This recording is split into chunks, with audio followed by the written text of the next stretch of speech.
like a quiz? Which of the following films is translated as 우리에게 내일은 없다? It means we have no tomorrow. Number 1, Bonnie and Clyde. Number 2, Butch Cassidy and the Sundance Kid. Number 3, Selma and Louisa. And number 4, Romeo and Juliet. 안녕하세요. Welcome to YouLab Korean class. The answer is number 1, Bonnie and Clyde. Its Korean title is 우리에게 내일은 없다. We have no tomorrow. And Butch Cassidy and the Sundance Kid, it was 내일을 향해 쏴라. It means shoot towards tomorrow. Coincidentally, both titles have tomorrow. Perhaps in the 1960s, Korea had a great longing for the future. But in the 1990s, Selma and Louisa and Romeo and Juliet used the English title as they were.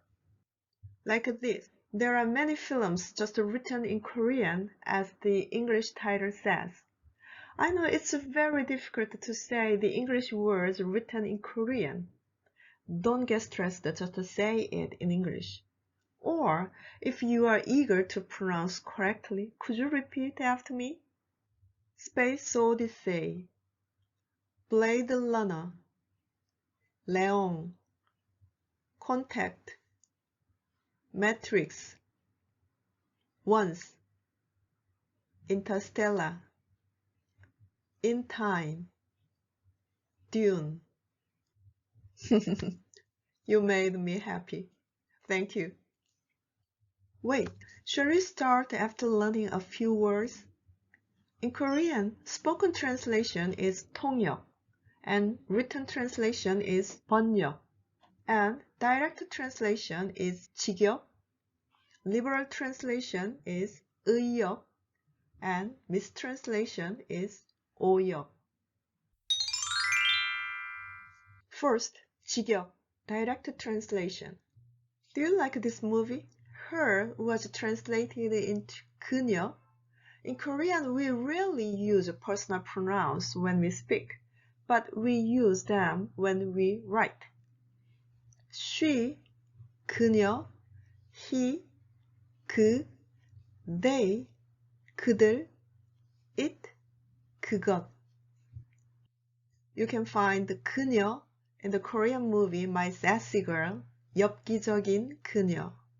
And also the Spanish movie Talk to Her, and Korean title was 그녀에게. Do you remember what the fifth element was? Water, fire, wind, earth, and the fifth was love. So can you translate the fifth element in Korean? 오원소? No, 아니요.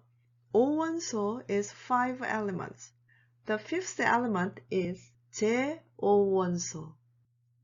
Like 제26회 부산국제영화제, 제76차 UN 총회. Add 제 in front of the number. Second, 의역, liberal translation. So, would you like to take one more quiz? Okay. What was the Korean title of the film Ghost? Number 1, 귀신. Number 2, 유령. Number 3, 영혼. Number 4, zombie. Number 5, 도깨비. The answer is number 3, 영혼, soul, spirit. The exact Korean title was 사랑과 영혼. Generally, the English soul is translated as 영혼. It's used as immortal soul, pure soul, and lost soul. In Goethe's novel Faust, Dr. Faust sold his 영혼 to Mephistopheles. If the title was translated as 귀신 or 유령, people would have thought it was a horror movie. In most cases, 귀신 and 유령 bring anger. Koreans tend to refer to Korean angry spirit as 귀신 and Western angry spirit as 유령. For example, the American TV show Ghostbusters is translated as 유령 사냥꾼, And the British musical The Phantom of the Opera is translated as 오페라의 유령. The original title, Shallow Hall, can be translated as 얄팍한 할. But it sounds just to criticize of Hal Larson, who always seek out pretty and slim women. The title is not enough to contain the changed Hal at the end of the movie. So when it was released in Korea, it was titled 내겐 너무 가벼운 그녀. She's too light for me. We also a day similar to Groundhog Day.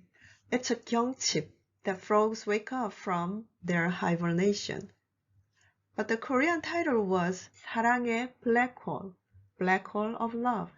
I think the translator wanted a romantic version.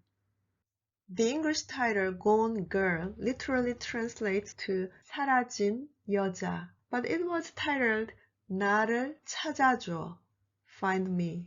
It's interesting because the two titles show an inverted transition, such as Gone Girl is the third-person perspective and Find Me is the first-person perspective. The title Find Me, 나를 찾아줘, sounds like the inner cry of the couple who are in crisis due to the married life and manifestation of human nature. I don't know. It's her scream or his scream. Night at the Museum. This title literally translates to 박물관에서의 밤. It gives us the image of adult movie, so it was released under the title 박물관은 살아있다. The museum is alive.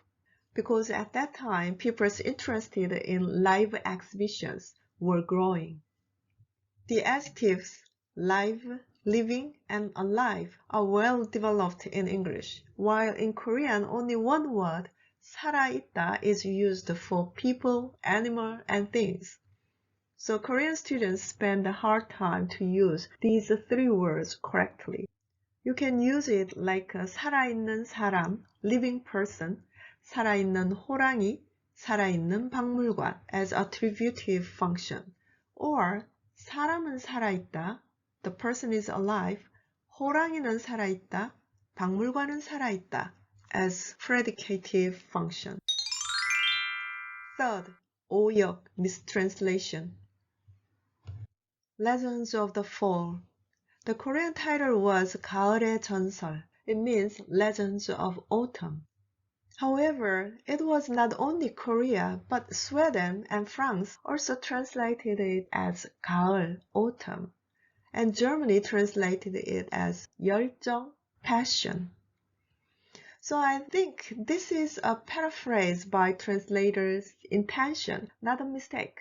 The overall color and gloomy lyrical atmosphere of the film is very similar to that of autumn. So even though it's a mistranslation, 가을의 전설 is not bad. Okay, the last one, Dead Poets Society. The film was translated as 죽은 시인의 사회. However, the Korean word 사회 is used as in modern society or social issues. As you know, in the movie, society means more like a 동아리 or 모임, club, circle, meeting, rather than 사회, society. Even looking at the Spanish, French, and German translations, this is very clear, so Korean title was a real mistake. However, considering the philosophical message conveyed by this film, like a critique of society and education that holds the students from breathing, I think this mistranslation has produced a meaningful result. Okay, did you enjoy this lesson? Many people say all translations are mistranslations, and translators are not creators. What do you think? Thank you for watching. 감사합니다. 오늘도 멋진 하루 보내세요.